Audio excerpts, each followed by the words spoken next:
ने police station पर आक्रमण कर दिया और 22 पुलिस अधिकारी जो थे वो थाने में घुस गए।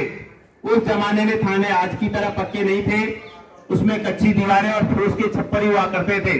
भीड़ ने फूस के छप्पर में आग लगा दी और अब पुलिस अधिकारियों के सामने ये समस्या खड़ी हो गई कि अगर वो बाहर निकले तो भीड़ के द्वारा मारे जाएं और अगर अंदर रहेंगे तो आगजनी में मारे जाएंगे।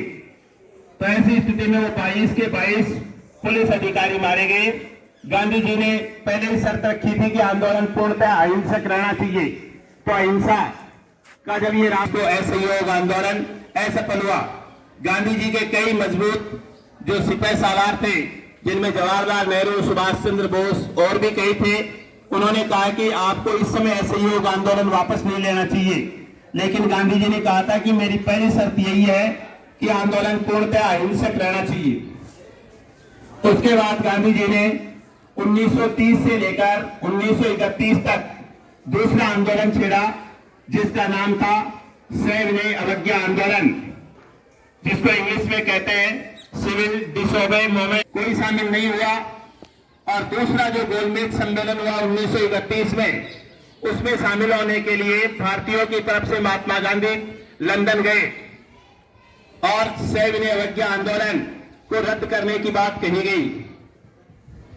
लेकिन उस समय के जो ब्रिटिश प्रधानमंत्री थे चर्चिल, उन्होंने कहा कि मैं इस अर्धनंगे फकीर से बात नहीं करना चाहता। जब उसका ये रवैया रहा तो महात्मा गांधी निराश वापस लौट आए और गोलमेज सम्मेलन असफल हो गया।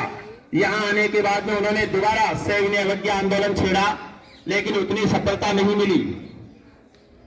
उसके बाद तीसरा गोलमेज सम्मेलन 1932 में हुआ।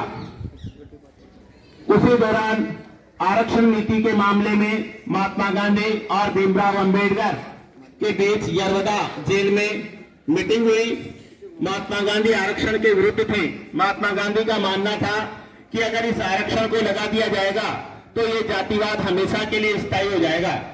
अगर आरक्षण को हटा दिया जाए तो जातिवाद कुछ ही वर्षों में खत्म हो जाएगा। लेकिन भीमराव अंबेडकर ने ये बात नहीं मानी और मजबूरन गांधी जी को आरक्षण की बात स्वीकार करनी पड़ी। इस प्रकार से